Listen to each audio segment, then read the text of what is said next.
সমস্ত banking system যে সিস্টেমের উপরে চলে সেটা হলো কম্পাউন্ড ইন্টারেস্ট বা চক্রবৃদ্ধি সুদ।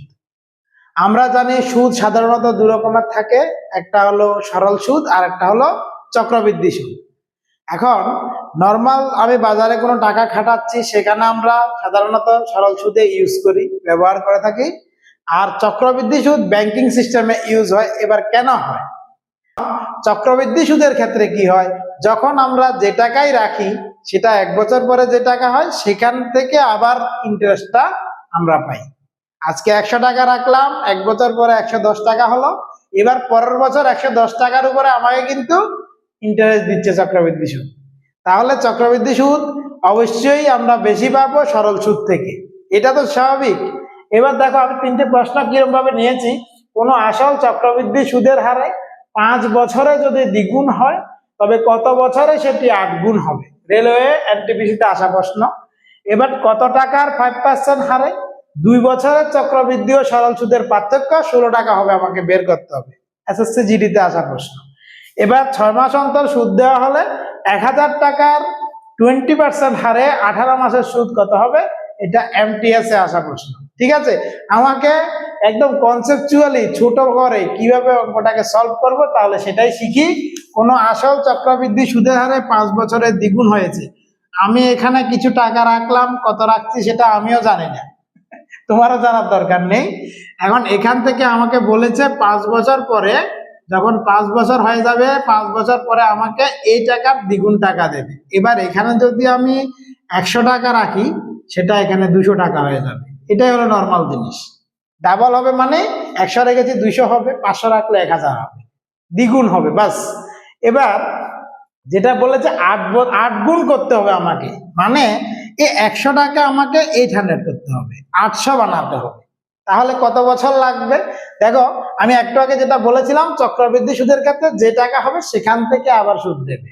তাহলে 1 বছর 5 বছর পর যদি 200 হয় তাহলে পরের 5 বছর পরে আবার হয়ে যাবে তোমার 400 টাকা, এর ডাবল হয়ে যাবে 400 টাকা।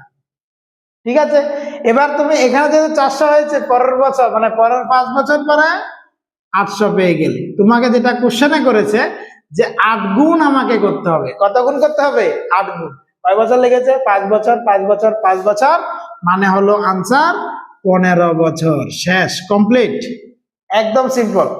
এবার কত টাকার 5% হারে 2 বছরের চক্রবৃদ্ধি ও সরল সুদের পার্থক্য 16 টাকা দিয়ে রেখেছে।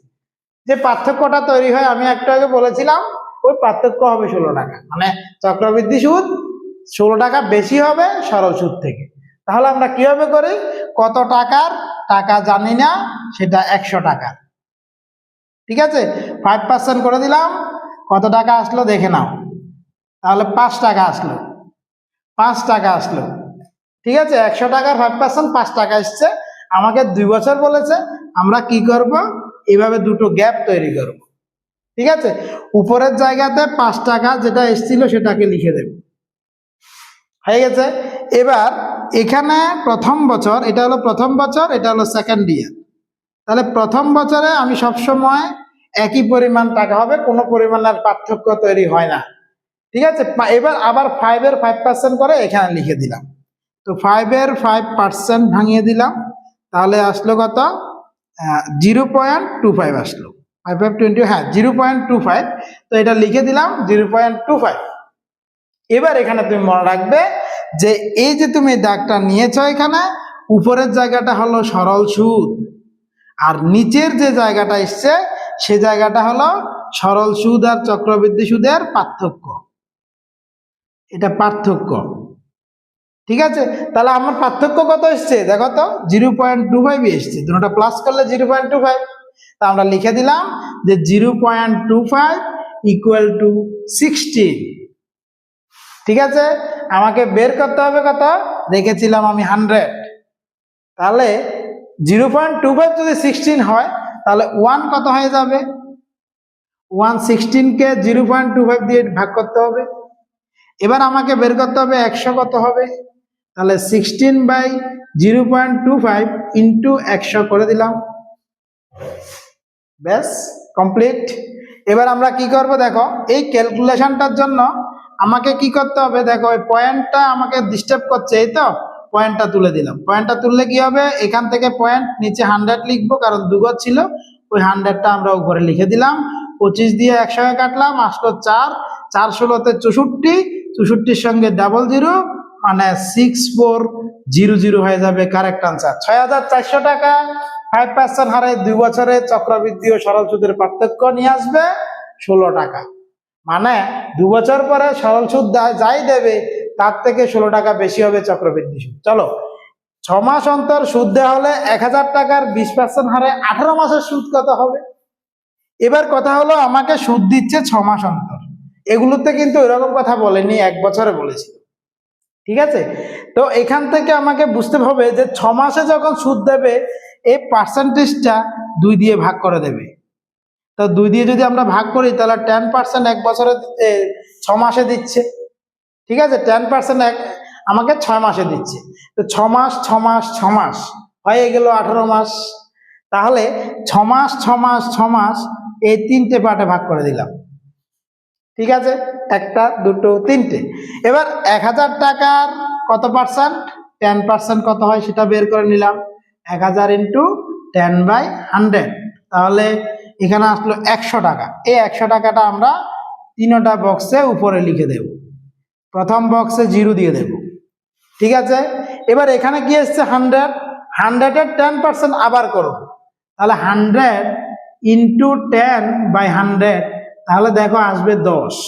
এইখানে 10টা আমরা লিখে দিলাম, আর 10-এর 2 গুণ করে এখানে লিখবো, 10 দুগুণে কত হলো 20, এখানে 20 লিখে দিলাম, ঠিক আছে? এবার এই 10-এর 10% করে এখানে লিখবো আবার, তাহলে 10-এর 10% কত হয়, 10-এর 10% হবে 1 টাকা। এই 1টাকে আমরা এখানে লিখে দেব, ব্যাস অঙ্ক কমপ্লিট। এই বক্সে অঙ্ক কমপ্লিট হয়ে গেল। কিন্তু কোথায় রয়েছো তোমরা, দেখো এগুলো প্লাস করে দাও, আমার চলে আসবে চক্রবৃদ্ধি সুদ কত। আমাকে জিজ্ঞেস করেছে সুদ দেওয়া হলে 18 মাসের সুদ কত টাকা হবে, তাহলে 100 100 100 হয়ে গেল 300, 330 31, অর্থাৎ 331 হবে আনসার। ব্যাস, একদম সিম্পলি, ঠিক আছে? 331 টাকা হয়ে গেল 18 মাসের সুদ।